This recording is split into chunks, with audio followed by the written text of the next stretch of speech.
So guys, today we're gonna replace a cabin air filter on 2013 Focus, and you're gonna need a screwdriver, Torx 20, or a socket Torx 20 with an extension, and a ratchet.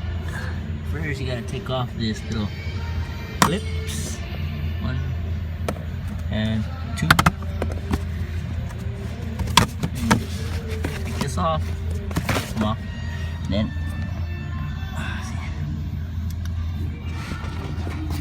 and then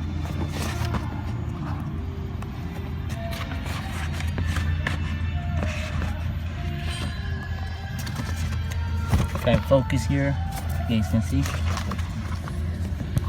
right here there's like a harness bracket or connect not a harness, it's like a tube protector. Just push it down a little bit and then take off the little screw. Sometimes you can find a car without a screw because some technicians just don't put it back in, but in this case this one does have it, so you can just take it off. And then it has 2 tabs, and you gotta push and then pull out. When you go back in this tab, you're gonna have to put it in at an angle like this. And cabin air filters in here, and you just start grabbing every single piece. You're gonna have to fold it and squeeze it so you can get it out.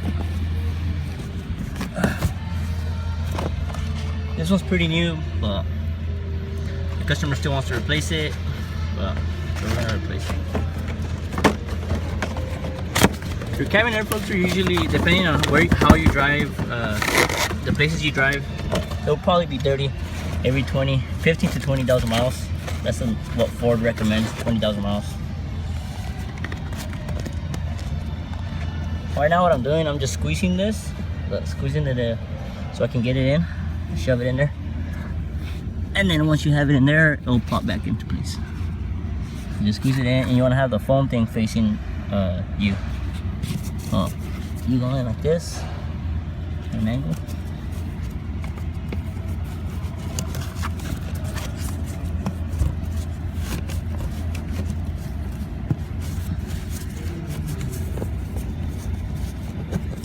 And then let it go in by itself once you have it in there.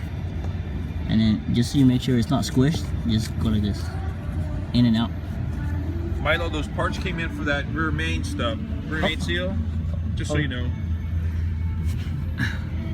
That was a service advisor. Alright, and this is the tricky part right here.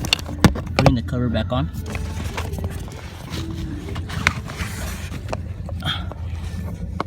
So you guys can see right there, there's like a little dimple, like a nipple coming out. We're gonna try and put that cover in there and inside the holes.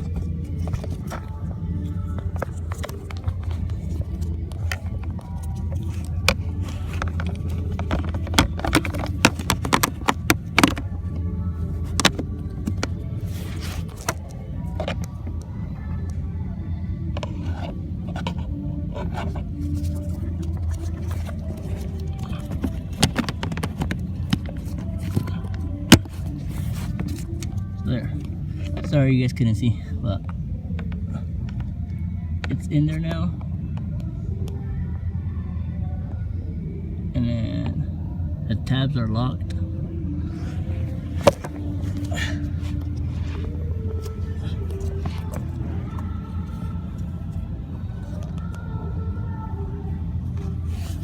Now we can put the screw back on. Or if you don't want to have it in your car for next time, you can just leave it off.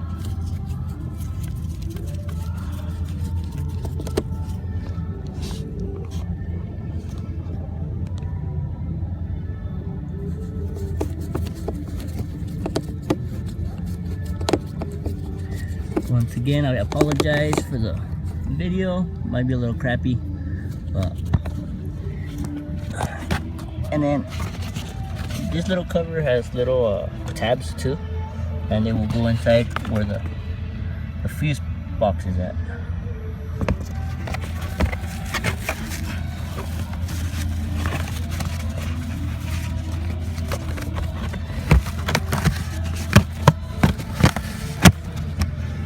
And just like that,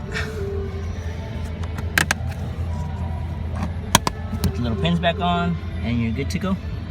So thank you guys. Hopefully you guys liked the video, and I'll try and post more videos that can help you out servicing your own car at home. Thank you.